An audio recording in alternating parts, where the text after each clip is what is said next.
નમસ્કાર. વેબિનારમાં જોડાયેલ દરેકનું સ્વાગત છે. આજે ગિરનારી મંડળનો 802મો વેબિનાર છે. Webinar number 802. વક્તા છે અમદાવાદના શ્રી જિજ્ઞેશભાઈ રાવળ સાહેબ, જેઓ આપણને આજે રસાયણ મુક્ત ખેતી સુભાષ પાલેકર પદ્ધતિ, રસાયણ મુક્ત પદ્ધતિ એટલે કે એને પ્રાકૃતિક ખેતી કહીએ કે કેટલાક લોકો એને ઓર્ગેનિક ફાર્મિંગ પણ કહે છે. તો રસાયણ મુક્ત ખેતી વિશે વક્તવ્ય આપશે શ્રી જિજ્ઞેશભાઈ રાવળ સાહેબ. શ્રી જિજ્ઞેશભાઈ રાવળ સાહેબનો ટૂંકમાં પરિચય આ મુજબ છે. તેમણે બીએસસી કેમેસ્ટ્રી કરેલ છે. એ સિવાય એમણે certificate in food and nutrition ઇગ્નોમાં પ્રાપ્ત કરેલ છે. 4 વર્ષ એમણે પ્રાથમિક સ્કૂલનું સંચાલન પણ કરેલ છે. હિન્દુસ્તાન લીવર અને બજાજ ફૂડમાં ટેકનિશિયન કે પ્રોડક્શન સુપરવાઇઝર તરીકે પણ કે કન્સલ્ટન્ટ તરીકે પણ કાર્ય કરેલ છે. તેઓ એક ખેડૂત પણ છે. તેમને જમીન છે, વિરમગામ અને ધાંગધ્રા પાસે જમીન પણ છે. તેઓ ખેડૂતો સાથે અને ગૌશાળા સાથે જોડાયેલ છે. રસાયણ મુક્ત પ્રાકૃતિક ખેતી માટે તેઓ પ્રચાર પ્રસારનું કાર્ય પણ કરી રહેલ છે. તો આ હતો શ્રી જિજ્ઞેશભાઈ રાવળ સાહેબનો ટૂંકમાં પરિચય. શ્રી જિજ્ઞેશભાઈ રાવળ સાહેબને વિનંતી કે તેઓ પોતાનું વક્તવ્ય હવે શરૂ કરશે. જય ધન્વંતરી. નમસ્કાર. સર્વને જય ધન્વંતરી. નમસ્કાર. સાહેબની પ્રેરણાથી અને આપ સૌના પ્રેમથી આ વેબિનાર લેવા માટે મને પ્રેરણા મળી. સૌનો આભાર. વક્રતુંડ મહાકાય સૂર્યકોટિ સમપ્રભ નિર્વિઘ્નમ ગુરુ વિદ્યાદેવ સર્વ કાર્યેષુ સર્વદા. અત્યારે જે આપણે જે વાતાવરણમાં જીવી રહ્યા છીએ એમાં ખાસ કરીને હવા, પાણી ને ખોરાક બધું દૂષિત છે. એટલે શક્ય હોય ત્યાં સુધી આપણે એમાં દૂષિત ના થાય એવો ખોરાક, એવું પાણી અને એવી હવા જો મળી શકે તો આપણા બધા ઘણા દવાના અને બીજા ખર્ચા છે, શારીરિક તકલીફો ઊભી થાય, વિવિધ પ્રકારના રોગ થાય, એનાથી મુક્ત થઈ શકીએ. એટલે એક નમ્ર એવો પ્રયાસ છે કે આપણે વિષમુક્ત ખેતી કરવી છે. તો એના કયા કયા આયામ હોય, તો શરૂઆત આપણે કરશું કે જે સુભાષ પાલેકર છે એમણે આપણને ઝેરમુક્ત ખેતી કરવાની પદ્ધતિ વિકસાવીને આપણા સમક્ષ રજૂ કરેલી અને આખા ભારતમાં પ્રચલિત છે. તો એ પદ્ધતિને આપણે કેવી રીતે ચરિતાર્થ કરવી અને એના કયા કયા આયામ છે એના વિશે આપણે સમજણ આપશું. પ્રથમ તો જ્યારે આપણે કોઈ પણ પાકની વાવણી કરવાની હોય તો જમીનની તૈયારી કરતા હોઈએ છીએ. જમીનને ખેડ કરવી, પછી બાગાયત હોય કે બીજી કોઈ પણ ખેતી હોય તો પાળા કરીએ, પાણીની વ્યવસ્થાપન કરીએ. આ બધું કર્યા પછી યોગ્ય બીજની પસંદગી કરવામાં આવે અને એ બીજ લાવ્યા પછી વાવણી કરતા પહેલા બીજને પટ આપવાનો હોય છે. એટલે એને પટ આપવાની અલગ અલગ રીતો છે, પણ સુભાષ પાલેકરે સરસ રીત આપણને બતાવેલી છે એ બીજામૃત બનાવવાની રીત. જે સ્ક્રીન પર દેખાય છે એ પ્રમાણે દેશી ગાયનું છાણ, તાજું છાણ, તેનું ગૌમૂત્ર, ચૂનો, વડ નીચેની માટી અને પાણી, આ બધું મિશ્ર કરી અને બીજામૃત બનાવવાનું. જેમાં ગાયનું છાણ 5 કિલો, દેશી ગાયનું ગોબર 5 કિલો, 5 લીટર ગૌમૂત્ર, ચૂનો 250 ગ્રામ, વડ નીચેની માટી 1 મુઠ્ઠી અને 20 લીટર પાણીમાં એને બનાવવાનું છે. આ બધું ભેગું કરી અને એક 100 લીટરના ડ્રમમાં મિશ્ર કરીને પછી એને હલાવીને કોથળાથી ઢાંકીને મૂકી દેવામાં આવે છે. આખી રાત એને ઢાંકીને રાખી મૂકવામાં આવે છે.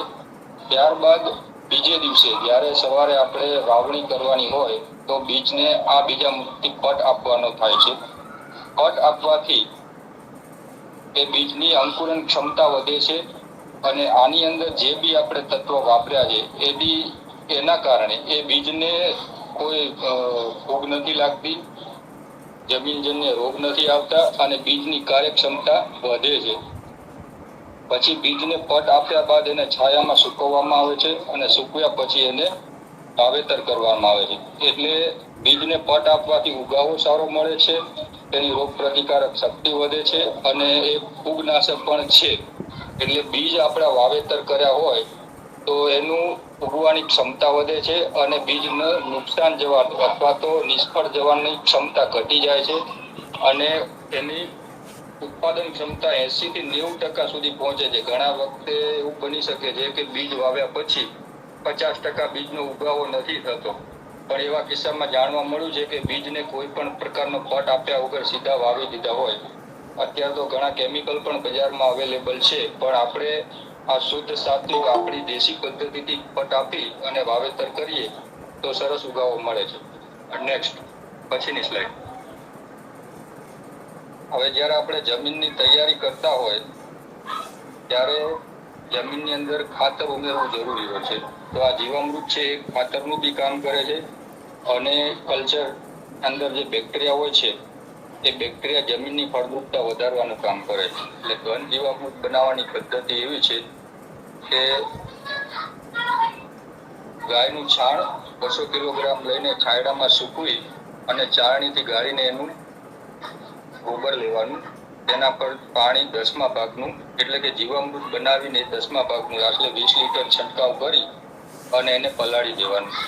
આ મિશ્રણને 48 કલાક માટે છાયામાં રાખી અને પછી સૂકવી દીધા બાદ દિવસમાં 2 થી 3 વખત ઉપર નીચે એને હલાવી દેવાનું. જ્યારે સંપૂર્ણ સુકાઈ જાય પછી કોઈ ગાંગડા રહી ગયા હોય તો એનો ભૂકો કરી દેવાનો અને ત્યારબાદ સણના કોથળામાં ભરી અને રાખી દેવામાં આવે છે.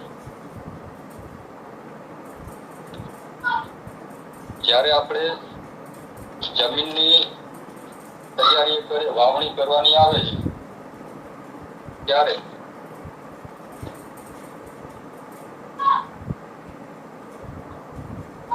આ ઘન જીવામૃત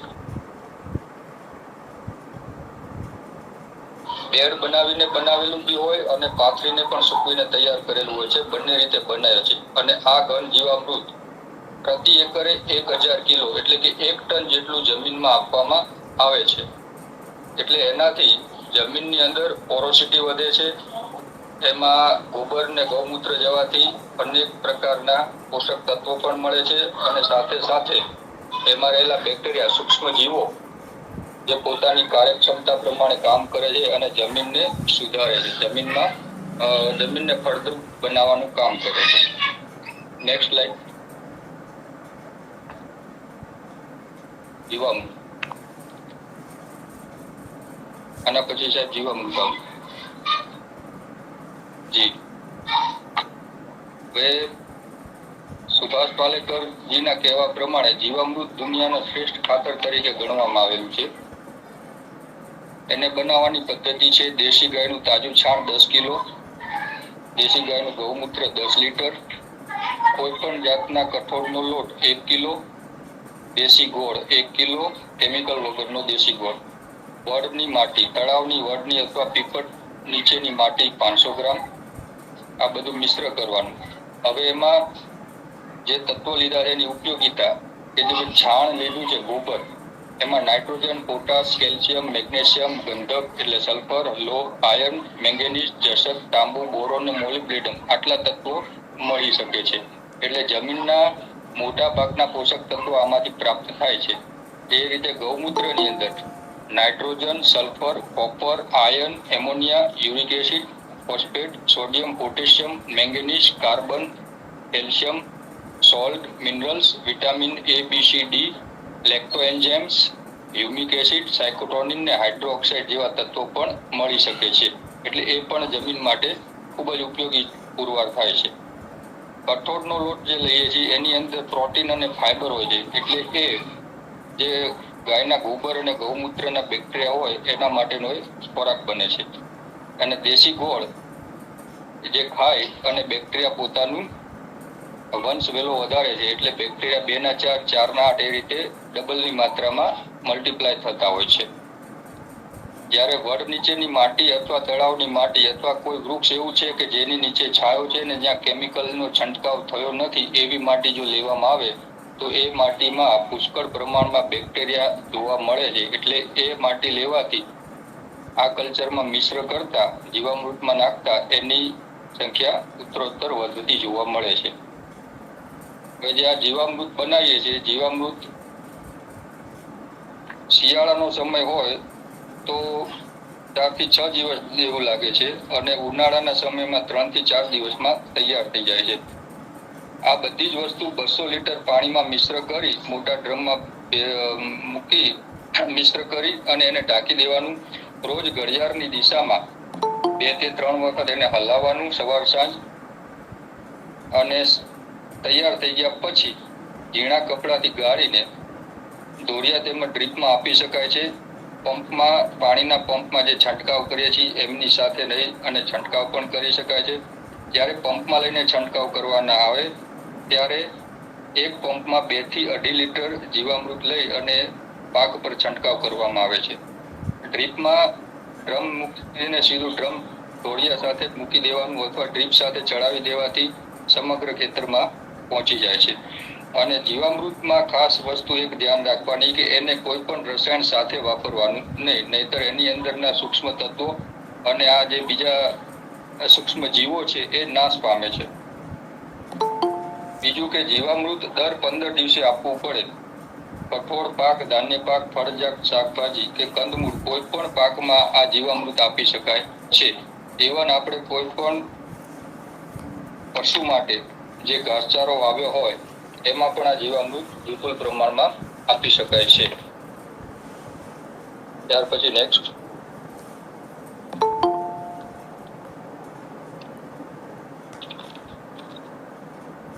આચ્છાદન. આચ્છાદન એટલે મલ્ચિંગ. એને ધરતીની ચાદર કીધી છે.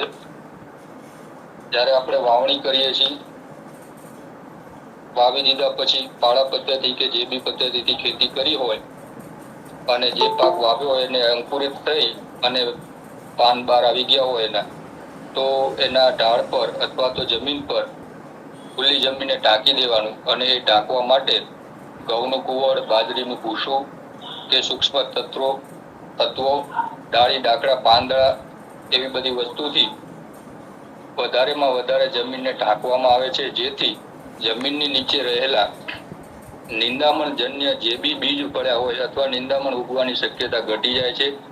એનાથી બીજો ફાયદો એ થાય છે કે જમીન ઢંકાયેલી રહેવાથી જમીનનો ભેજ સૂર્યપ્રકાશના તાપથી ઉડતો નથી, અટકી જાય છે. પાંદડા નીચે ભેજ જળવાઈ રહે છે અને એને કારણે જમીનની અંદર હ્યુમસ નું એક નિર્માણ થાય છે. એટલે જે સૂક્ષ્મ જીવો છે, બેક્ટેરિયા, નાના નાના જીવાણુ છે, એ પોતાનું કાર્ય સારી રીતે કરી શકે છે. અને આ પદ્ધતિથી ખેતી કરવાથી એટલે આચ્છાદન કરીને જમીન ઢાંકેલી રાખવાથી જમીન નીચે અળસિયા ઉત્પન્ન થાય છે. અને અળસિયા એક રસ્તેથી જાય છે, બીજા રસ્તેથી આવે છે. આવન જાવન કરી અને જમીનને એકદમ ફળદ્રુપ બનાવી જમીન નીચેથી પોષક તત્વો ઉપર લઈ આવે છે. એટલે જમીનની ફળદ્રુપતા પણ વધારે છે. હવે છે એના પછી વાપસા. વાપસા એટલે કે માટીના 2 કણ વચ્ચેની જગ્યાની અંદર હવા અને પાણીનું મિશ્રણ થવું જોઈએ. પાણીની વરાળ બને એટલે જમીન નીચેથી તત્વો ઉપર બી આવે, બાપ બહાર નીકળે અને જમીનની અંદર હવાની અવર જવર થાય. એને વાપસા પદ્ધતિ કહે છે. એ એક પ્રકારનો ભેજ અને પાકને પાણીની નહીં ભેજની જરૂર છે એમ કહેવાય. એટલે આપણે ઘણી વખત પાણી પુષ્કળ આપી દેતા હોય, પણ ખરેખર પાકને પાણીની જરૂર એટલી બધી નથી. ખાલી ભીની જમીન એટલે ભેજ જળવાઈ રહી એટલું જ પાણી આપવાનું હોય છે. બીજી વસ્તુ આમાં એક છે કે મિશ્ર પાક. મિશ્ર પાકનો ફાયદો શું છે કે અલગ અલગ પાકનું મિશ્રણ કરી જો વાવેતર કરવામાં આવે તો એક પાકમાં નુકસાને જાય તો સામે બીજા પાકથી વળતર મળી રહેતું હોય છે. એકાદા પાકના ભાવફેર થતો હોય, ઓછો ભાવ મળે તો બીજા પાકનો ભાવ વધુ મળી શકે છે. એટલે આવક બેલેન્સ થઈ શકે છે. અને મિશ્ર પાકમાં એકદળી અને દ્વિદળી વનસ્પતિનું મિશ્રણ જો કરવામાં આવે તો દ્વિદળી વનસ્પતિ જે બી પાક આપણે વાવ્યો છે એ નાઇટ્રોજન ફિક્સેસર છે. એટલે નાઇટ્રોજન એક દળી પાકને પ્રાપ્ત થાય છે અને એક દળીનું બીજા જે તત્વો છે એ દ્વિદળીને પ્રાપ્ત થાય છે, એટલે બે સહજીવી તરીકે રહી શકે છે અને ઉત્પાદનમાં વધારો થાય છે. ત્યાર પછી નેક્સ્ટ સ્લાઇડ.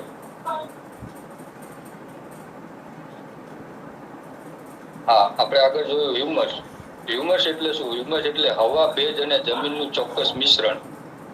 જમીનના ઉપરના ભાગમાં હ્યુમસ નિર્માણ થતા ઉત્પાદન ક્ષમતામાં વધારો થાય છે. એટલે આ ભેજનું પ્રમાણ જો જળવાઈ રહે, હ્યુમસ બને તો ઉત્પાદન વધે છે.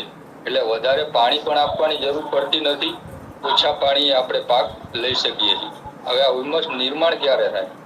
એટલે કે જે મલ્ચિંગ કરીએ, અન્ય શાકભાજી છે, એના વેલા, પરાળ, કઠોળના પાકના દાંડા, ડાળી, પાંદડા વગેરે, અથવા બીજું કે જે નાખીએ. હવે મલ્ચિંગ ઘણી જગ્યાએ એ રીતે પણ કરે છે કે પ્લાસ્ટિક મલ્ચિંગ થાય છે. પ્લાસ્ટિક મલ્ચિંગની સાથે બીજો એક ઓપ્શન એ પણ આવે છે કે કેટલીક ફેક્ટરીઓ આખી કલરના પેપર બનાવે છે, જાડી સાઈઝના, એટલે કંતાન ટાઈપના. એને પણ મલ્ચિંગ તરીકે વાપરી શકે છે. એ મલ્ચિંગ કરવાથી ફાયદો એ થાય છે કે એ પેપર ધીમે ધીમે ડીકમ્પોઝ થઈ અને જમીનમાં ભળી જાય છે. જ્યારે પ્લાસ્ટિક જમીનને નુકસાન કરે છે, એટલે પાક લઈ લીધા બાદ પ્લાસ્ટિકને કાઢી લેવું પડે છે. પેપરનું મલ્ચિંગ કરવાથી એ પેપરને કાઢવું નથી પડતું અને જમીન ઢંકાયેલી રહેવાથી બીજા પ્રશ્નો પણ ઉપસ્થિત થતા નથી નિંદામણના. સાથે સાથે ભેજ જળવાઈ રહે છે અને એ કાગળ જ્યારે ડીકમ્પોઝ થઈ જાય છે એટલે ખાતરમાં પરિણમે.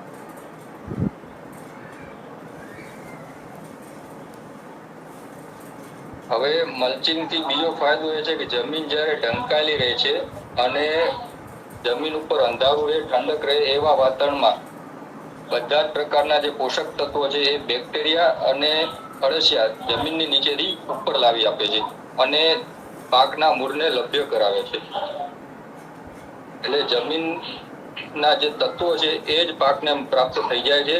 બહારથી આપણે કોઈ પણ પ્રકારના તત્વો લાવી અથવા કોઈ પણ ખાતર આપણે એને આપવું પડતું નથી. એમાં જીવામૃત આપવાથી બેક્ટેરિયાની કામગીરી ખૂબ જ સારી થાય છે. એટલે એના માટે થઈને ખાસ હ્યુમસ જરૂરી છે. પછીની સ્લાઇડ.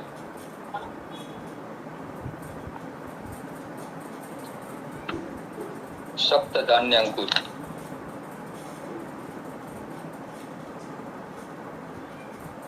સપ્ત ધાન્યાંકુર એટલે 7 ધાન. 7 ધાનની અંદર છે તલ, મગના દાણા, અડદના દાણા, ચોળીના દાણા, મઠના દાણા, દેશી ચણા અને ઘઉંના દાણા. આ બધું મિશ્રણ લેવાનું હોય છે. 100 ગ્રામ તલ એક વાટકીમાં લઈ તલ ડૂબે એટલું પાણી લઈને એને પલાળી દેવાનું. બીજામાં મગના દાણા, અડદના દાણા, ચોળીના દાણા, મઠના દાણા અને દેશી ચણાના દાણા, ઘઉંના દાણા લઈ અને એને પણ પલાળી રાખવાનું. એક દિવસ બંનેને પલાળી રાખવાનું. બીજા દિવસે બધું મિશ્ર કરી દેવાનું. પછી બધું ભેગું રાખી દેવાનું. એ રાખીને પાણી કાઢી નાખવાનું. એટલે પાણી કાઢીને પણ પાણી રાખી મૂકવાનું, ફેંકી નથી દેવાનું. પછી આ બધા જ ધાન્યને એક સ્વચ્છ કપડામાં પોટલી બનાવી અને બાંધીને લટકાવી દેવાની છે. એટલે અંદર એ અંકુરિત થઈ જાય છે. જ્યારે આપણે પોટલી ખોલીને ચેક કરીએ કે ભાઈ 1 સેમી જેટલા લંબાઈના અંકુર થાય ત્યારે એને બહાર કાઢી એની ચટણી બનાવવાની છે. ચટણી બનાવતા ખાસ ધ્યાન રાખવાનું, બ્લેન્ડર કે મિક્સરનો પ્રયોગ નથી કરવાનો. ખારણીમાં અથવા તો ખરલમાં લસોટીને એને ચટણી બનાવવાની છે. કારણ કે ગરમ મશીનમાં એને ગરમ કરશું તો એના તત્વો અને જીવો જે સૂક્ષ્મ જીવો નિર્માણ પામ્યા છે એ મરી જાય છે, તત્વો ઉડી જાય છે. તેના કારણે આપણને એનો પૂરેપૂરો લાભ મળતો નથી. માટે એને ખારણી દસ્તાથી અથવા તો ખરલમાં લસોટીને ચટણી બનાવવાની. 200 લીટર પાણી લઈ 10 લીટર ગૌમૂત્ર લેવાનું છે. એમાં આ જે આપણે સપ્ત ધાન્યાંકુર અર્ક બનાવ્યો છે એનું પાણી અને આ ચટણી બનાવી છે બધું મિશ્ર કરી દેવાનું. એટલે મિશ્ર બરોબર હાથેથી મસળીને એકરસ કરી દેવાનું છે.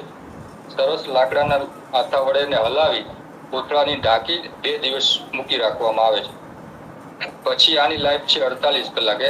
આ સપ્ત ધાન્યાંકુર બન્યા પછી એને 48 કલાકમાં વાપરી દેવાનું સૂચવવામાં આવ્યું છે કે 48 કલાકમાં જો નહીં વાપરવામાં આવે તો એની ક્ષમતા બહુ જ ઘટીને ઓછી થઈ જાય છે. હવે સપ્ત ધાન્યાંકુર વાપરવાથી થતો ફાયદો શું છે? એનો ફાયદો એ છે કે એના છંટકાવથી ફળ અથવા તો જે પાક છે એના દાણાની સાઈઝ એટલે એનો આકાર વધે છે, એની અંદર ચમક આવે છે, ફળની અંદર રીતે પૂરેપૂરું ભરાઈ જાય છે. ઘણી વખત આપણે ફળ જોઈએ છીએ કે બહારથી આવરણ મોટું હોય પણ અંદર એનો ઘર અથવા ગર્ભ બહુ ઓછો હોય, ત્યારે દબાવીએ તો એ નાનું થઈ જતું હોય, એટલે હવા અથવા પાણી ભરાયેલું લાગે. ત્યારે આ સપ્તાંત ધાન્યાંકુર છંટકાવથી આ સમસ્યાનું નિવારણ થાય છે. એટલે ફળની અંદર એનો ઘર અથવા ગર્ભ ખૂબ જ વિકાસ થઈને આખું ફળ ઘરદાર બની જાય છે. ફળોના જે ડીક છે, જે ફળ ટીંગાતું હોય છે, એના ઉપરની ડાળલી છે એ મજબૂત બને છે.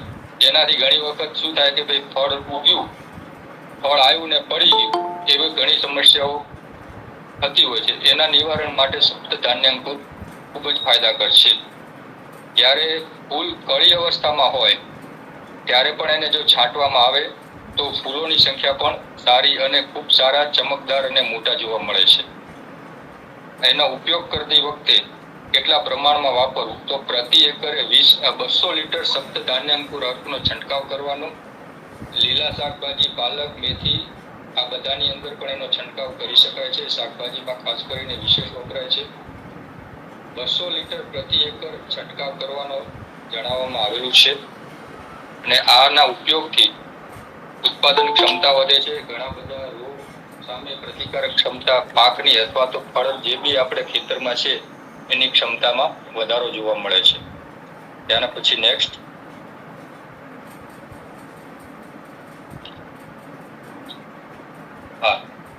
આપણે વાત થઈ કે ભાઈ વાવેતર કર્યું, બીજને પટ આપ્યો, સપ્ત ધાન્યાંકુરનો છંટકાવ કરી દીધો, પણ જ્યારે પાક ઉગી ગયો અથવા ફળાવ વૃક્ષો જે ઉગી ગયા પછી જો એની ઉપર કોઈ જીવાતનું આક્રમણ થયું, જીવાત આવી, તો શું કરવું? તો આ પદ્ધતિમાં એક નિમાસ્ત્રનો પ્રયોગ આપ્યો છે, જેમાં સામગ્રી છે 200 લીટર પાણી, 10 લીટર ગૌમૂત્ર, ગાયનું તાજું છાણ 2 કિલો, કડવો લીમડો 10 કિલો અથવા તો 20 થી 30 કિલો એની લીંબોળી એની ખાંડી લેવાની છે. આ મિશ્રણને બધું મિશ્ર કરી અને કોથળાથી એક ડ્રમને ઢાંકી સવાર સાંજ હલાવવાનું છે ઘડિયાળની દિશામાં, ઘડિયાળના કાંટાની દિશામાં, અને એને ગાળીને પછી એનો સંગ્રહ કરી લેવાનો છે. સંગ્રહ 48 કલાક રાખ્યા પછી સંગ્રહ કરવાનો છે. અને સંગ્રહ કર્યા પછી આ જે ગાળેલું ગાળણ છે એ 6 મહિના સુધી તમે ગમે ત્યારે પણ વાપરી શકો છો. પ્રતિ એકરે 200 લીટર ફક્ત નિમાસ્ત્ર છાંટવાનું છે. એને કોઈ પણ પાણી સાથે પંપમાં ભેળવવાનું નથી. જો પંપથી છંટકાવ કરો તો સંપૂર્ણ પંપ એકલા નિમાસ્ત્ર ભરીને છાંટવાનો છે. જે નિયંત્રણ કયા કયા જીવાતોનું કરે છે, તો ચૂસિયા જીવાતો, સફેદ માખી અને નાની ઈયળો જેવી જીવાતોનું એ નિયંત્રણ કરે છે. Next slide. અગ્નિઅસ્ત્ર. અગ્નિઅસ્ત્ર બનાવવાની પદ્ધતિમાં છે ગૌમૂત્ર 20 લીટર, કડવા લીમડાના પાનની ચટણી 2 કિલો, તીખા મરચાની ચટણી 500 ગ્રામ, દેશી લસણની ચટણી 250 ગ્રામ, તમાકુનો પાવડર 500 ગ્રામ, આદુની ચટણી 500 ગ્રામ લેવાનું છે. આ બધું જ મિશ્ર કરી અને એને 20 લીટર ગૌમૂત્રની અંદર નાખી અને એક પાત્રમાં ઢાંકીને મૂકી રાખવાનું છે. અને સાથે સાથે એક તપેલા જેવું પાત્ર લઈ એને ધીમા તાપે 3 થી 4 ઉભરા આવે એ રીતે એને ઉભરા લાવી અથવા ઉફાળા લાવી ગરમ કરવાનું છે. ગરમ કરીને ઠંડુ કર્યા પછી 2 દિવસ સુધી સવાર સાંજ એને એમાં જ રાખીને હલાવવાનું છે. પછી કપડાથી ગાળીને એનો સંગ્રહ કરવાનો છે. અને આ સંગ્રહ કરેલું પાણી એટલે જે અગ્નિઅસ્ત્રનું પ્રવાહી મળ્યું છે તે 3 મહિના સુધી ગમે ત્યારે વાપરી શકાય છે. એની શેલ્ફ લાઈફ 3 મહિના ગણવામાં આવે છે. 15 લીટરના પંપમાં આને 500 મિલી અથવા તો પ્રતિ એકરે 100 થી 200 લીટર પાણી સાથે એને છંટકાવ કરવામાં આવે છે. જો ડ્રીપમાં આપતા હોય અથવા તો દોરિયાથી આપતા હોય તો પ્રતિ એકર 100 થી 200 લીટર પાણી સાથે આપવું. 6 થી 8 લીટર અગ્નિઅસ્ત્ર સાથે આપવામાં આવે છે. હવે નિયંત્રણ કરે કઈ જીવાતોને એ જોઈએ. તો બધા જ પ્રકારની જીવાતોનું નિયંત્રણ કરે છે, કારણ કે એની અંદર છે કડવો લીમડો, જે લીમડાનો તત્વ છે એ ઘણી બધી જીવાતોનું નિયમન કરે છે. તેમજ તીખું મરચું છે અને લસણ છે, તમાકુ છે, આ પણ બધા એક ઔષધિ છે અને ઔષધિ એવી છે કે જે દવા તરીકે કામ કરે છે. એટલે પ્રકાંડને કોરતા ઈયળો જે નીચેના પ્રકાંડને કોરી નાખે છે એનાથી પાંદડા પડી જાય, ફળ પડી જાય, પાક વધે નહીં. ફળોની અંદર થતી ઈયળો છે, કળીમાં થતી રહેલી ઈયળો છે, કપાસની અંદર આવતા જીંડવાની ઈયળો છે અને અન્ય તમામ પ્રકારની ઈયળોનું નિયંત્રણ અગ્નિ અસ્ત્ર કરે છે. ત્યારબાદ નેક્સ્ટ સ્લાઇડ. હા, બ્રહ્માસ્ત્ર.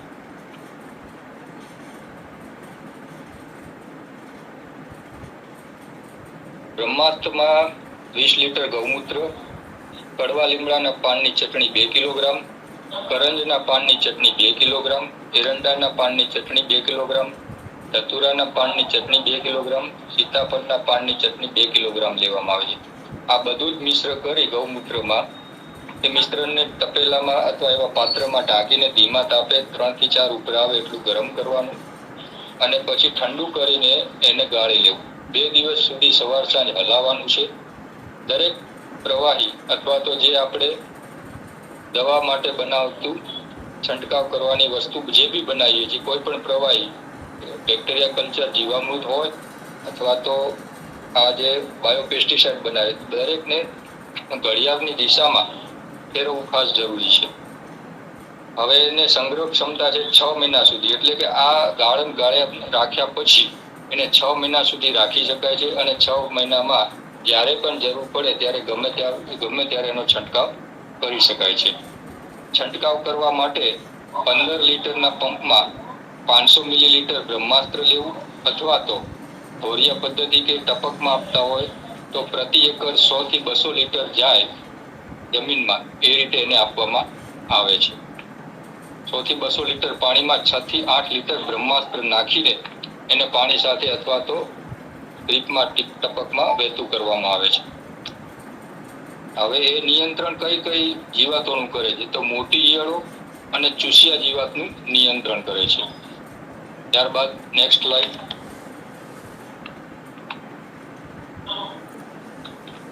દસપર્ણીયક. દસપર્ણીયકમાં નામ જ છે કે 10 પ્રકારની વનસ્પતિ લઈ અને એનો અર્ક બનાવવાનો.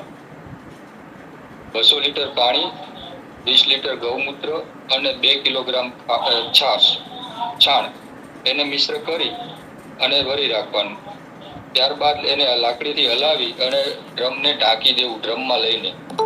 જ્યારે એની અંદરના રાસાયણિક બંધ તૂટી જાય ત્યારબાદ એમાં 500 ગ્રામ હળદરનો પાવડર, 500 ગ્રામ આદુની ચટણી, 10 ગ્રામ હિંગનો પાવડર લઈ અને મિશ્ર કરવામાં આવે છે અને આ મિશ્રણને આખી રાત કોથળાથી ઢાંકીને મૂકી રાખવાનું.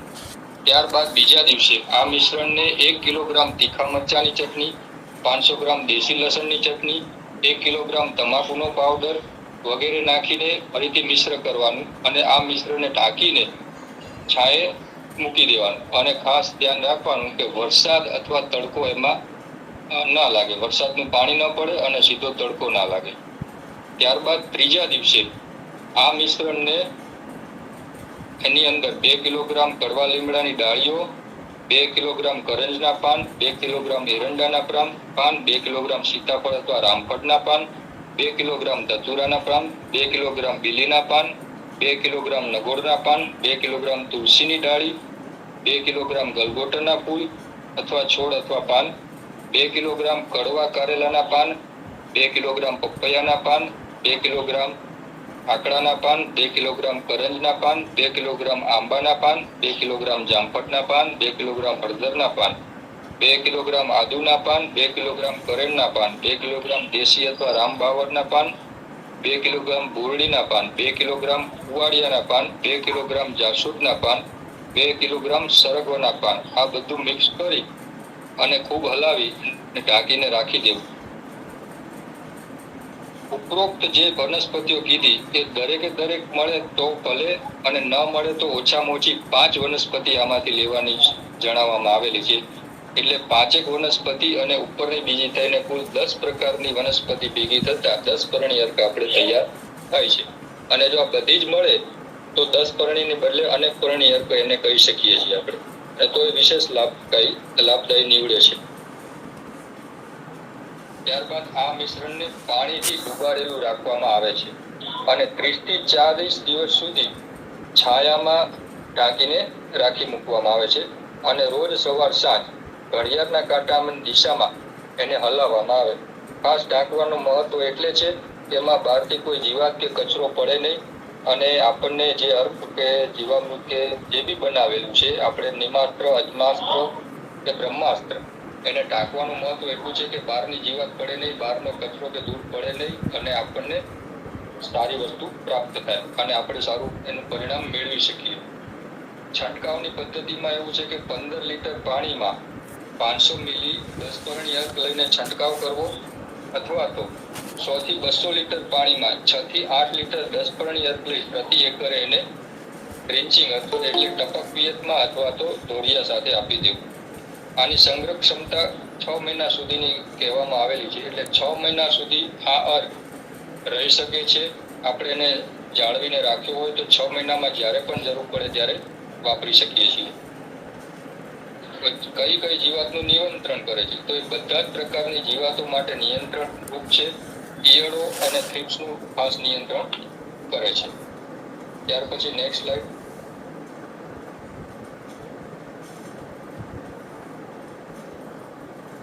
હા, હવે અળસિયા. અળસિયા આપણી જમીનમાં પહેલા પુષ્કળ પ્રમાણમાં હતા, સૂક્ષ્મ જીવો પણ પુષ્કળ હતા, પણ જ્યારથી કેમિકલનો વપરાશ શરૂ થયો, યુરિયા, ડીએપી, MOP અને અન્ય બધા પેસ્ટિસાઇડ, ત્યારથી ખેડૂતના ખેતરમાંથી અળસિયા નેસ્ત નાબૂદ થઈ ગયા છે. પણ હવે સમય એ બી આવ્યો છે કે ઘણા લોકો જાગૃત થયા છે, ઘણા ખેડૂત પોતે આ પદ્ધતિ તરફ વળ્યા છે અને એમની જમીનમાં ફરીથી અળસિયા આવ્યા છે. અળસિયાને ખેડૂતનો ખરો મિત્ર કહેવામાં આવ્યો છે.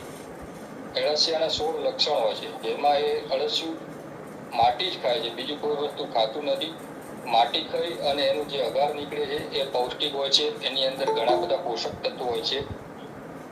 એને અનુકૂળ વાતાવરણ મળે એટલે એ ત્યાં એનું પોતાનું કામ કરે છે અને જો અનુકૂળ વાતાવરણ ન મળે તો સુષુપ્ત અવસ્થામાં જાય છે અથવા તો પોતાનું સ્થાન બદલી દે છે. એટલે એને હ્યુમસ અથવા તો જમીનને ઢાંકી રાખવામાં આવે તો એ બહુ સારું કામ આપે છે.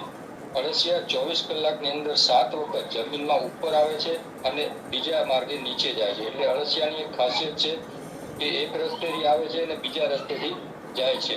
એટલે જમીનને એ બારીક છિદ્રાળુ બનાવી છે. એટલે એક જ દિવસની અંદર 24 કલાકમાં એ 14 છિદ્રો બનાવે છે એક અળસિયું. જો જમીનમાં વિપુલ પ્રમાણમાં અળસિયા હોય તો આખી જમીનની પોરોસિટી ખૂબ જ સારી થઈ જાય છે. એટલે ઘણી વખત અતિવૃષ્ટિ થાય તો જો આ રીતે કોઈના ખેતરમાં અળસિયા હોય સારા એવા પ્રમાણમાં, તો જમીનમાં ગમે તેટલો વરસાદ થવાથી પણ પાણી ભરાયેલું નથી, જમીનમાં અંદર ઉતરી જાય છે, એટલે એના પાકનું નુકસાન બચી જાય છે.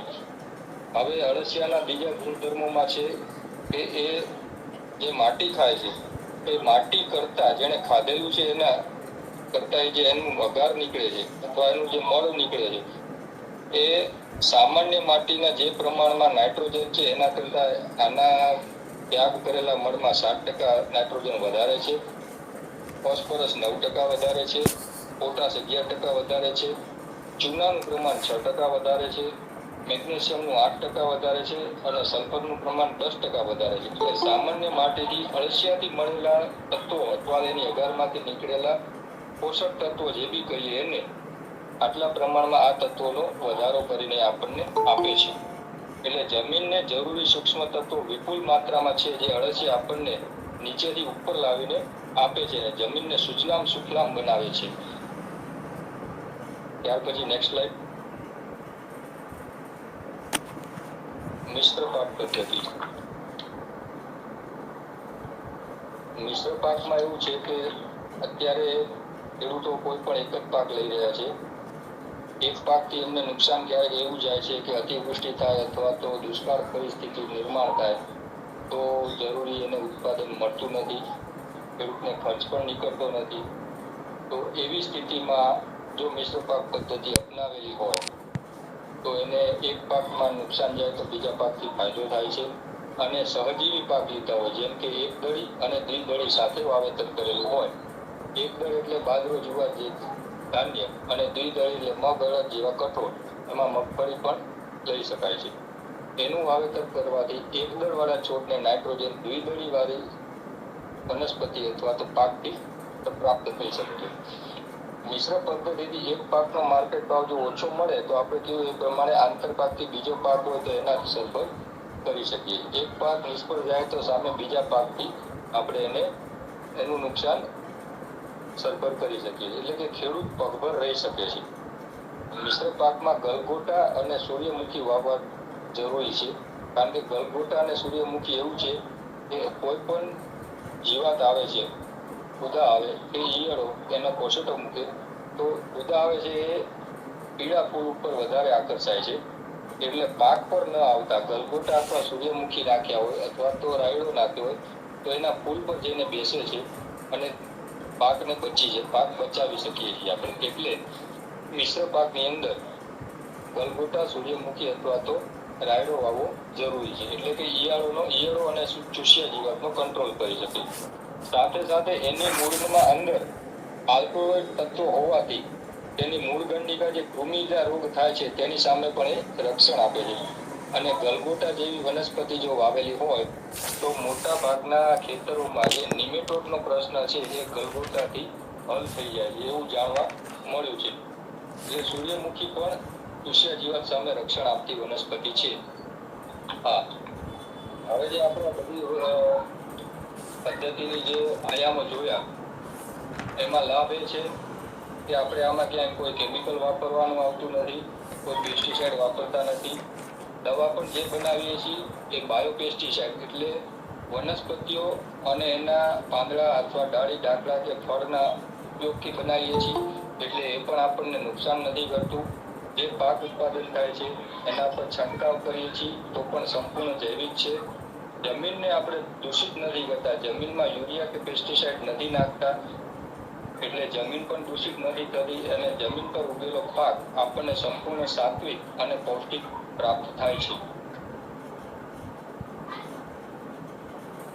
આ સિવાય આ પદ્ધતિ કોઈ પણ નેચરલ પદ્ધતિ એટલે કે કેમિકલ મુક્ત ખેતી કરવાથી પાકમાં ઉત્પાદન વધારે મળે છે, એની ક્વોલિટી સારી હોય છે, એટલે એનો બજાર ભાવ પણ આપણને સારો મળી રહે છે અને સાથે સાથે લોકોને આપણે સારો ખોરાક, સારું ધાન્ય, સારું કઠોળ અને સારું જે બી આપણે વાવેતર કર્યું છે એ દરેક સારી વસ્તુ લોકો સુધી પહોંચતી કરી શકીએ છીએ અને જેનાથી ખેડૂતને પણ લાભ થાય છે.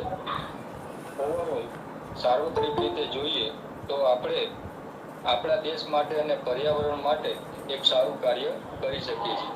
આવતીકાલે 5મી જૂન એટલે વિશ્વ પર્યાવરણ દિવસ છે. એના આગલી સંધ્યાએ એટલે અત્યારે જે આપણે રસાયણ મુક્ત ખેતીનો જે વેબિનાર લીધો એનો આદેશ અથવા ઉદ્દેશ એ જ હતો કે ભાઈ આવતીકાલે આપણે જે દિવસ મનાવવા જઈ રહ્યા છીએ તો શરૂઆત આપણે એ રીતે કરીએ કે આપણે કઈ રીતે જમીન અને પાણીને દૂષિત થતા બચાવી શકીએ, એમાં ઉત્પાદન થતા પાક, ધાન્ય, કઠોળ, ખોરાક, શાકભાજી જે બી જે મળે છે એને શુદ્ધ સાત્વિક ઉત્પાદન કરીએ અને લોકો સુધી એને પહોંચાડીએ.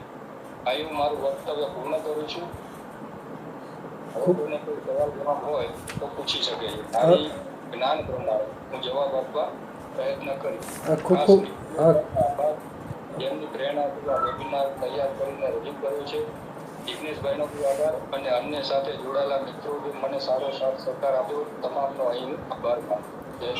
જય ધન્વંતરી, જય ધન્વંતરી. ખૂબ ખૂબ આભાર શ્રી જિજ્ઞેશભાઈ રાવળ સાહેબનો, જેમણે આજે રસાયણ મુક્ત ખેતી, વિષ મુક્ત ખેતી, ઝેર મુક્ત ખેતી સુભાષ પાલેકર પદ્ધતિ દ્વારા એમણે આ આખું બધું જે જૈવિક ખેતી ઓર્ગેનિક ફાર્મિંગ એટલે જે શબ્દ વાપરવા એ બધા વાપરી શકાય. એટલે કે રસાયણ મુક્ત ખેતીમાં જે જંતુનાશક દવાઓ છે એ આપણે નેચરલ ફોર્મમાં છે, એટલે કે બીજથી છેક જમીન ખેડાણ કરી અને છેક લણણી સુધી રસાયણ મુક્ત ખેતી એટલે નેચરલ બધું જે ફર્ટિલાઇઝર છે કુદરતી એનો જ ઉપયોગ કરવાનો છે. એટલે આર્ટિફિશિયલ ફર્ટિલાઇઝર છે એનો ઉપયોગ કરવાનો નથી. તો સરસ રહ્યું વક્તવ્ય. ખાસ કરીને જે હોય છે ખેડૂત લોકો ઉનાળામાં ખાસ ખેડ કરતા હોય છે, બનાવતા હોય છે, ક્યારા બનાવતા હોય, જમીનને ઊંચી નીચી કરી અને એકદમ ખેડ કરી અને એકદમ વાવણી માટે તૈયાર કરતા હોય છે. અને પછી શરૂઆત કરી બીજામૃત એટલે કે બીજને પટ આપવાનું કામ. તો બીજામૃત દ્વારા પટ આપવામાં આવે છે અને બીજને પટ આપવાથી બીજને ફૂગ લાગતી નથી અને બીજનો ઉગાવો સારો થાય છે. એટલે કે કેટલીક વાર બીજને પટ ન આપ્યો તો બીજને ફૂગ લાગી જાય તો ફૂગાઈ ગયેલા બીજ પછી ઉગતા નથી. એટલે પટ આપવાથી એ ફાયદો થાય છે. અને બાકી એમણે જે જણાવ્યું અલગ અલગ બધું જે નિમાસ્ત્ર, હ્યુમસ ને બધું જે અલગ અલગ પ્રકારના અગ્નિઅસ્ત્ર, બ્રહ્માસ્ત્ર અને નિમાસ્ત્ર, તો એના દ્વારા જૈવિક કીટનાશક એટલે કે બાયોપેસ્ટિસાઇડ, પછી સપ્ત ધાન્યાંકુર ને અર્ક ને એ બધું છે, દસમૂલી અર્ક ને એનાથી પણ જે અમુક જરૂરી એવા પોષક તત્વો મળી રહેતા હોય છે. મલ્ચિંગ એટલે કે આચ્છાદન, એનું પણ ખાસ મહત્ત્વ છે. એટલે કે ભેજ જાળવવા માટે મલ્ચિંગ કરવામાં આવતું હોય છે. અને જે કેટલાક લોકો તો પ્લાસ્ટિકનો ઉપયોગ કરે છે, પણ કાગળનો ઉપયોગ કરે તો વધુ સારું એ પણ છે. અને બાકી આપણે સૂકું ઘાસ હોય એ પણ મલ્ચિંગ માટે ઉપયોગી થઈ શકે છે. જે સૂકું જુવાર કે બાજરો કે એના જે હોય એ મૂકી દીધા હોય પૂળા, તો એનાથી દ્વારા પણ સૂકા પૂળા મૂકી દીધા હોય તો એ પણ મલ્ચિંગનું કાર્ય કરે છે. અને જમીનમાં જેવું છે ભેજ જવા માટે જેવું કે સૂર્યપ્રકાશ વનસ્પતિને મળવો જોઈએ, બાકીની જમીન છે એ ઢંકાયેલી રહે તો જમીનમાં ભેજ ઉડી ન જાય અને ભેજ જળવાઈ રહે. તો એના માટે મલ્ચિંગનું મહત્ત્વ ખાસ છે. અને બાકી મિશ્ર પાક પણ બહુ જરૂરી છે. મિશ્ર પાક અને પાકની ફેરબદલી એ પણ ખાસ જરૂરી છે. એટલે મિશ્ર પાકમાં એકસાથે ઘણા બધા પાક લેવામાં આવે. જેમ કે ધાન્ય પાક સાથે કઠોળનો પાક હોય તો કઠોળના જે પાક છે, કઠોળના પાક ખાસ કરીને, તો એમાં જે હોય છે જેમ કે અડદ, મગ, અડદ, ચણા કે જે સિંબિકોની વનસ્પતિ હોય એના મૂળિયાની અંદર મગફળીની બધું આવી જાય છે, બધા કઠોળ. તો સિંબિકોની વનસ્પતિના જે મૂળિયા હોય છે એમાં રાઇઝોબિયમ નામના બેક્ટેરિયા ગ્રો થતા હોય છે. એને નાઇટ્રોજનનું સ્થાપન કરતા હોય છે. એટલે નાઇટ્રોજનનું સ્થાપન કરે એટલે જમીનને નાઇટ્રોજન પાછો મળી રહે. અને એ રીતનું પાકની ફેરબદલી પણ બહુ ઉપયોગી છે. અને મિશ્ર પાક દ્વારા પણ આ રીતનું પોષક તત્વોની જાળવણી થઈ શકે છે. બીજું લીલો પડવાશ, જેમ કે મગફળી કે બીજા કઠોળના બધા પાક છે એ લઈ લીધા પછી લણણી કર્યા પછી મૂળ સહિત ખેંચી અને એને દાટી દેવામાં આવે છે. તો લીલો પડવાશ એટલે કે ગ્રીન મેન્યુર એ પણ ખૂબ ઉપયોગી છે. એટલે કે જમીનમાં બધું ખાતર અને શું કે ભેજને બધું જાળવી રાખે છે, હ્યુમસને જાળવે છે, એટલે ભેજને જાળવે છે. એટલે લીલો પડવાશ માટે ખાસ કરીને કઠોળ સિંબિકોની વનસ્પતિમાં ઢેંચા એટલે કે આપણે ઈક્કડ જેવી વનસ્પતિ હોય, ઈક્કડ હોય કે શણ હોય કે ક્રોટોલિયા, ઘૂઘરો ને એ બધી, તો એ બધી વનસ્પતિઓ ખાસ ઉછેરવામાં આવે છે. અને ઉછેર્યા પછી એને પછી દાટી દેવામાં આવે છે. તો એ લીલો પડવાશ છે એ ખાસ ઉપયોગી નીવડતો હોય છે. હવે કેટલાક પ્રશ્નો હું પૂછું છું. જિજ્ઞેશભાઈ, જે જૈવિક વાડનું ખાસ મહત્ત્વ હોય છે, ખેડૂત લોકો આજકાલ તો જૈવિક વાડ કાઢી નાખે છે, એને બદલે વાયર ફેન્સિંગ કરી નાખે છે. તો જૈવિક વાડના મહત્ત્વ વિશે જણાવો. હા, બરાબર. ખૂબ સરસ પ્રશ્ન કર્યો હતો. જૈવિક વાડ કરવાથી વાડમાં જે વનસ્પતિ વાવીએ છીએ એ બહારથી આવતા પવનને રોકે છે અને બીજું કે એની ઉપર જે પક્ષીઓ આવે એ પક્ષીઓ આપણા માટે એટલે કે જે પણ ખેડૂતના ખેતરમાં જે પાક હોય એની અંદરનો જીવાતો ખાય છે એટલે જીવાત કંટ્રોલ પણ કરતા હોય છે. પશુ પક્ષીઓ આવે છે, સરીસૃપ પણ રહેતા હોય છે, એ એકબીજા પર નભે છે. તે ખરેખર પાકને કે ખેડૂતને નુકસાન કરતા નથી, પણ બાયોડાયવર્સિટી ડેવલપ થવાથી એક તો એના પાંદડા ખેતરમાં પડે તો એ જમીનમાં ખાતરનું કામ કરે છે, કમ્પોસ્ટ થઈ જાય છે, જમીનમાં કાર્બનનું પ્રમાણ વધારે છે, બીજા તત્વો પણ પ્રાપ્ત થાય છે. લાંબા ગાળે એ ઝાડ મોટા થાય, એના થડ મોટા થાય તો એને કાપીને લાકડું વેચીને આર્થિક ઉપાર્જન પણ મેળવી શકાય છે. પણ ખાસ ત્યારે એ ધ્યાન રાખવાનું કે એક વૃક્ષ કાપો તો 2 વૃક્ષ વાવવાનો ધ્યેય રાખવાનો. 2 વૃક્ષ ઉછેર્યા પછી એકને કાપવાનું. દરેક ખેડૂતને અથવા દરેક પ્રકૃતિ પ્રેમી મિત્રને વિનંતી છે કે જ્યારે પણ કોઈ વૃક્ષ કાપો તો 2 વૃક્ષ તો અવશ્ય વાવવાના, તો જ તમે એકને કાપવાનો ધ્યેય રાખજો, નહીતર એને પણ કાપશો નહીં. આપણને જેમ પ્રકૃતિમાં રહેવાનો અધિકાર છે એમ વૃક્ષો પર પક્ષીઓ રહે છે એમને પણ અધિકાર છે. એટલે વાડ જો કાઢી નાખી હોય તો પક્ષીઓને રહેવા માટે વૃક્ષો પછી મળતા નથી, એટલે આપણી આસપાસ પક્ષીઓ પણ હવે બહુ ઓછા જોવા મળે છે. તો પક્ષીઓને પાછા લાવવા અને એમને રહેઠાણ આપવા માટે વાડ જરૂર છે. અને ઘણી વનસ્પતિઓ વાડના છાયામાં અથવા તો તેતર છાયા થાય છે. તેતર છાયા એટલે તડકા છાયે. પણ હવે ઘણા વ્યક્તિ એવું કહે છે કે છાયે અમારે કોઈ ઉત્પાદન નથી થતું. પણ જો ખરેખર વ્યવસ્થાપન એવું કરે કે ભાઈ જે વનસ્પતિ અથવા તો જે પાકને ઓછું પાણી ને ઓછા છાયાની જરૂર છે, ઓછા તડકાની જરૂર છે કે છાયામાં થઈ શકે છે, તો એવો ત્યાં વાવેતર કરે તો બહારના જે ફરતી વાડના વૃક્ષો વાયા છે એ બાયોડાયવર્સિટી જનરેટ થાય, એને કારણે પક્ષીઓ પણ આવે અને જમીનની ફળદ્રુપતા, એના પાંદડા ડાળી ડાકડા ઉપયોગમાં આવે, ફળદ્રુપતા વધે. અને સાથે સાથે એને જો ટ્રાયેંગલથી વાવવામાં આવે તો એના થડ જેમ જેમ મોટા થયા પછી 2 વૃક્ષની વચ્ચેથી માણસ પણ પસાર થઈ નથી શકતો એવું એક ગાઢ જંગલ જેવું બની જાય છે. એટલે ફરતી વાડમાં તો બહારથી આવતા પશુઓથી પણ રક્ષણ થઈ શકે છે. તો કાંટાળી તારની વાડ અથવા તો પેલી પથ્થરની સિમેન્ટના બ્લોકની દિવાલો બનાવવાની જરૂર પડતી નથી. વાહ વાહ, સરસ સરસ. બીજું ખેતરની અંદર ખેત તલાવડીનું મહત્ત્વ જણાવો. જેમ કે અમુક લોકો ખેત તલાવડી બનાવતા હોય છે. હા, ખેત તલાવડીમાં ખાસ મહત્વ એટલું છે કે ચોમાસા દરમિયાન વરસાદ પુષ્કળ પડે અને જમીન ઉપર વરસાદ વરસે અને પાણી માટીના ધોવાણ સાથે જતું રહે છે. જો ખેત તલાવડી બનાવેલી હોય, અને ખાસ કરીને ખેત તલાવડી એવી રીતે બનાવી કે જમીનનો ઢાળ હોય ને જે બાજુ પાણી વહેતું હોય ત્યાં જો ખેત તલાવડી બનાવવામાં આવે તો એ બધું પાણી ખેત તલાવડીમાં જમા થાય અને વરસાદનું સીધું પાણી પણ અંદર જમા થાય. હવે મોટા ભાગના વિસ્તારોમાં એવું જોવા મળે છે, અત્યારે તો નર્મદા કેનાલ આવી ગઈ, પણ જ્યાં કેનાલ નથી અને કેટલીક નાની નર્મદા કેનાલમાં પણ ઉનાળામાં પાણી પ્રાપ્ત નથી થતું, તો એ ઉનાળાનો પાક ખેડૂત લઈ શકતા નથી.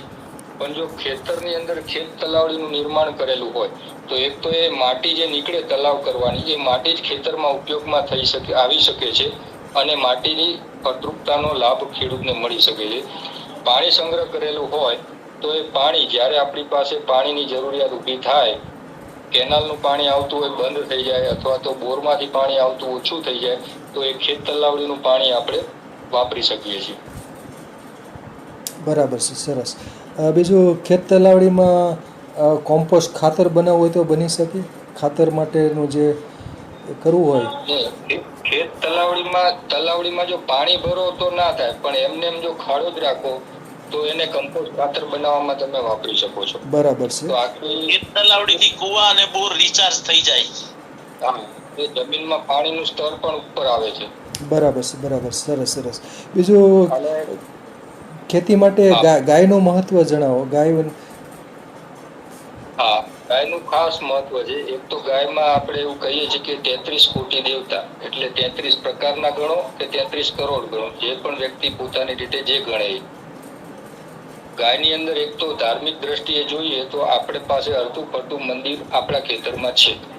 બીજી વસ્તુ, ગાયનું ગોબર અને ગૌમૂત્ર સૌથી વધુ પોષક તત્વો ધરાવતી પ્રોડક્ટ ગણવામાં આવે છે. અન્ય જે જીવો અથવા તો પશુ છે એના ગોબર ગૌમૂત્રના સાપેક્ષે ગાયના ગોબર ને ગૌમૂત્રમાં સૂક્ષ્મ તત્વો સૂક્ષ્મ જીવો વિપુલ પ્રમાણમાં મળે છે અને ગાયનું આંતરડું 190 ફૂટ લાંબુ હોય છે, જે કોઈ પણ પ્રાણીમાં જોવા નથી મળતું. ગાય એટલે કે આપણી દેશી ગાય, જેને આપણે ગાય માતા કહીએ છીએ, એની વાત છે. ભેંસની અંદર આંતરડું છે 45 ફૂટનું હોય છે, જ્યારે ગાયની અંદર 190 ફૂટનું હોય છે. એટલે એની અંદર ગાય જે બી ખોરાક લે છે એ સંપૂર્ણપણે પચ્યા બાદ એના પોષક તત્વો સાથે એનું ગોબર ગૌમૂત્ર મળે છે. અને કેટલાક સંશોધનના આધારે હવે એ પણ પુરવાર થયું છે કે ગાયના ગૌમૂત્રમાં ગોલ્ડ પાર્ટિકલ્સ પણ મળ્યા છે. બીજું, ગોબર અને ગૌમૂત્રની સ્લરી બનાવીએ અને ગોબર ગેસ પ્લાન્ટ કરીએ તો પણ આપણને એમાંથી મળતો ગેસ રસોઈમાં વાપરી શકીએ છીએ અને એની જે સ્લરી બને એ ખાતરમાં ઉપયોગ કરીએ છીએ. હવે બાયોગેસ્ટર એટલે કે રબરની પ્લાસ્ટિકની ટ્યુબ હોય, એની અંદર ખેતરનો કચરો, ગાયનું ગોબર ગૌમૂત્ર નાખી અને એને બહાર નીકળે એની અંદર જે બેક્ટેરિયા છે, એરોબિક અને અનએરોબિક બેક્ટેરિયા, એનાથી એ આખું પ્રક્રિયા થતા એ ગેસ એમાંથી પણ મળે છે અને એ ગેસનો રાંધવા માટે ઉપયોગ થઈ શકે છે અને જે એનું પ્રવાહી નીકળે છે એ પણ આપણે ખાતર તરીકે વાપરી શકીએ છીએ. એટલે ગાયનું તો ખૂબ મહત્વ છે અને ગાય જમીનમાં જ્યાં જ્યાં ફરે છે એ જમીન શુદ્ધ કરે છે. એવું કહેવાય છે કે દેશી ગૌ માતા જે પણ જગ્યાએ છે ત્યાં વાસ્તુ દોષ રહેતો નથી. વાહ વાહ, સરસ સરસ. અળસિયા તો ખૂબ ઉપયોગી છે. બહારથી કોઈ વર્મી કોમ્પોસ્ટ ખાતર ઉમેરવું હોય, અળસિયાનું ખાતર પણ બજારમાં મળતું હોય, તો એ વાપરી શકાય? હા, ચોક્કસ વાપરી શકાય. બરાબર છે. હા, એ શું છે કે એક્સ્ટ્રા એડિશન એટલે આપણે વધારાના પૂરક તત્વો માટે ઘણી વખત કેટલાક પાક એવા આપણે લેવામાં આવેલા હોય, પાક ફેરબદલી ના થઈ હોય ને એકને એક પાક વારંવાર લીધો હોય તો જમીનના પોષક તત્વોની ઉણપ જણાય. પણ અત્યારે ખેડૂતો દરેક વખતે એને માટીનું નિરીક્ષણ નથી કરાવતા, લેબ ટેસ્ટ નથી કરાવતા. તો દરેક વખતે લેબ ટેસ્ટ ના કરાયો હોય તો બહારથી એ વર્મી કમ્પોસ્ટ અથવા તો સેન્દ્રિય ખાતર પૂરક ખાતર તરીકે વાપરી શકે છે. બરાબર છે, બરાબર છે. સરસ. બીજું ખાસ કરીને કોમ્પોસ્ટ, ગાયનું છાણનું જે કોમ્પોસ્ટ ખાતર હોય, સડેલું ખાતર, તો એ પણ ઉમેરવા માટે ઉમેરવું જોઈએ ને આમ દર હા, વર્ષે? ગાયનું જે ગોબર આપણે ઢગલો કરે છે બધા, એને હંમેશા કમ્પોસ્ટ ડીકમ્પોસ્ટ કરીને જ વાપરવાનું ખાસ ધ્યાનમાં લેવું. કારણ કે સીધું કાચું ખાતર વાપરવું નહીં. એનાથી વાવગ્રસ્ત થવાની શક્યતા વધી જાય છે, ફૂગજન્ય રોગ આવે છે જમીનમાં. અને એ ખાતરને કોઈ પણ કલ્ચરથી જીવામૃત વાપરો અથવા તો વેસ્ટ ડીકમ્પોઝર અથવા તો ગૌકૃપામૃતનો છંટકાવ કરી એને 1.5 મહિના સુધી કમ્પોઝ કરવાનું, ઓછામાં ઓછો 1.5 મહિનો. વધારે સમય આપો તો વધુ સારું છે અને જરૂરિયાત હોય તો 1.5 મહિના પછી કમ્પોઝ થાય એટલે એને ખેતરમાં વાપરી શકાય છે. એટલે કાચું છાણિયું ખાતર ક્યારેય ન વાપરવું, એને ડીકમ્પોઝ કરીને જ વાપરવું. એટલે જે પશુ અથવા આપણે ગાયની વાત કરીએ તો એને જે ખોરાક લીધો છે તો ચાવ્યા વગરના જે એની અંદર દાણા ગયા છે, બીજ ગયા છે, એ જમીનમાં જઈને ફરીથી એને યોગ્ય વાતાવરણ મળશે એટલે અંકુરિત થશે. પછી આપણે વાવેલા પાક સિવાય અન્ય પાક અથવા અન્ય નિંદામણ પણ ઉગી નીકળે છે. એટલે એને ડીકમ્પોઝ કરવું જરૂરી છે. બરાબર છે. વાડી ખેતરમાં જે નીંદણ તરીકે કેટલીક વનસ્પતિઓ ઉગી નીકળી હોય, તો એનો શું ઉપયોગ કરી શકાય? હા, નીંદણ તરીકે ઉપયોગીમાં એવું છે કે જે પણ પાક લીધો એની આજુબાજુમાં જે પણ નીંદણ થયું એ માણસો દ્વારા એને કાપી અને નીંદણનું જ મલ્ચિંગ કરવામાં આવે. કારણ કે પ્રકૃતિનો એક નિયમ છે, પ્રકૃતિ કોઈ પણ વસ્તુ ઉપયોગ વગરનું ઉગાડતી નથી. એટલે એણે જ્યારે પણ નીંદણ તરીકે કંઈ પણ ઉગાડ્યું છે તો એ જમીન માટે જરૂરી છે. હવે તમે મજૂર દ્વારા એને કાપી અને એનું જો મલ્ચિંગ આચ્છાદન કરી દો તો એ ડીકમ્પોઝ થઈ જમીનની અંદર પોષક તત્વો વધારે ને સેન્દ્રિય કાર્બનનું પ્રમાણ વધારે છે. એનો બીજો ઉપયોગ એ થઈ શકે કે જે બી નિંદામણ કાઢ્યું છે એટલે નિંદામણની એક તો ઓળખ કરવાની કે ભાઈ કયું છે. ધારો કે માનો કે કોંગ્રેસ ઘાસ છે તો કોંગ્રેસ ઘાસ છે એને એની અંદર નાઇટ્રોજનની માત્રા વિપુલ પ્રમાણમાં છે, તો એ કાપી અને બધું એને એક ડ્રમમાં લઈ લેવાનું, જીવામૃતમાં અથવા તો કોઈ પણ બેક્ટેરિયા કલ્ચરમાં નાખી દો. 7 દિવસે લિક્વિડ નાઇટ્રોજન તૈયાર થાય. એવી જ રીતે આ જે બધા નિંદામણ નીકળ્યા એ તમામને ભેગા કરીને નાખી દો, તો એ જે બી નિંદામણના જે પણ પોષક તત્વ છે એ પ્રવાહી સ્વરૂપે આપણને પ્રાપ્ત થાય. એટલે એને ગાળીને પંપમાં નાખીને છંટકાવ પણ કરી શકાય, અથવા તો ધોરિયા પદ્ધતિથી જતા પાણીમાં અથવા તો ટપક સાથે પણ આપી શકાય છે. એટલે એના તત્વો ફરીથી પાછા જમીનને પ્રાપ્ત થઈ જાય અને નિંદામણનું નિયંત્રણ થઈ જાય. બરાબર, સરસ સરસ. આમ તો મેં નીંદણ ઉપર એક પુસ્તિકા લખેલ છે, નીંદણ અદ્ભુત વનસ્પતિઓ. તો નીંદણ અનેકવિધ રીતે ઉપયોગી છે. કેટલીક નીંદણ છે એ ભાજી તરીકે પણ થતા હોય છે ઉપયોગ, કેટલીક ઔષધિ ઉપયોગી છે, નીંદણ ઉગતું હોય છે, અને કેટલુંક બાયોપેસ્ટિસાઇડ તરીકે પણ કોમ્પોસ્ટ ખાતર બનાવવા માટે પણ ઉપયોગી થતું હોય છે. અને ખાસ કરીને અમરેલીમાં જીતુભાઈ તલાવીએ આ પુસ્તક છાપ્યું હતું, અને પછી 1 વર્ષમાં જ આ પુસ્તિકા ખલાસ થઈ ગઈ. પછી ફરીથી ભાવિનભાઈ દેસાઈ રાજકોટ દ્વારા ફરીથી રિપ્રિન્ટ કરી અને ઉપલબ્ધ કરાવેલ છે, નીંદણ અદ્ભુત વનસ્પતિઓ, જેમાં સચિત્ર છે 84 જેટલા વનસ્પતિઓ એમાં આવરી લીધેલ છે.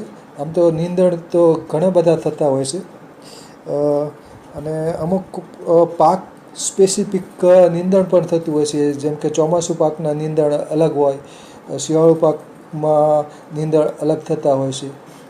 શિયાળુ પાકમાં ખાસ કરીને દારોડી છે,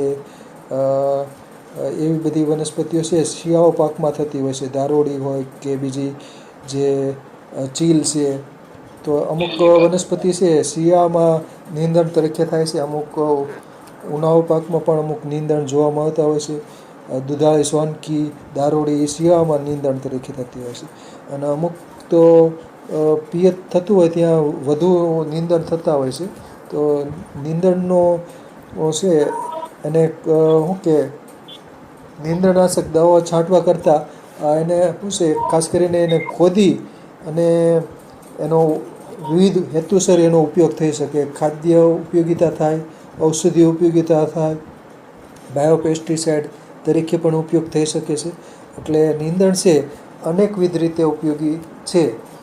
તો એ નીંદણનાશક કોઈ કેમિકલ છાંટવું નહીં અને નીંદણનો સદુપયોગ કરવો. નીંદણ બહુ ઉપયોગી વનસ્પતિઓ છે, એટલે કે બીજા હેતુસર પણ વાપરી શકાય છે. એક ગાજર ઘાસને એવા અમુક નીંદણ છે એ ખાસ કરીને બહુ હાનિકારક છે. એના બીજ પણ સૂક્ષ્મ હોય છે અને એ એકદમ નોક્શિયસ વીડ છે ગાજર ઘાસ. તો એને જ્યારે ફ્લાવરિંગ આવ્યું હોય એ પહેલાં જ એને ખેંચી કાઢી લઈએ અને પછી દાટી દઈએ તો વાંધો ન આવે. કેમ કે એના બીજ બને તો પાછા ઘણા બધા પવન દ્વારા ઉડી જાય છે ને આજુબાજુના ખેતરોમાં પણ ફેલાઈ જતા હોય છે. એટલે ગાજર ઘાસને શું છે, જ્યારે ફ્લાવરિંગ આવે પહેલાં જ એને મૂળ સહિત ખોદી નાખવું જોઈએ અને પછી એને દાટી દેવું જોઈએ. તો ગાજર ઘાસનું નિકંદન સૌથી પહેલાં કરવું જોઈએ. તો સરસ રહ્યું વક્તવ્ય. ખૂબ ખૂબ આભાર શ્રી જિજ્ઞેશભાઈ રાવલ સાહેબનો. સરસ પ્રશ્નોના જવાબ પણ સરસ આપ્યા. સરસ રહ્યું વક્તવ્ય. આભાર જિજ્ઞેશભાઈ રાવલ સાહેબ. સરસ સરસ સરસ નિંદામણ પુસ્તક છે, નિંદામણ સરસ જે સરસ પુસ્તક આપણે લખેલી છે એની પણ હજી માર્કેટમાં ખૂબ ડિમાન્ડ છે.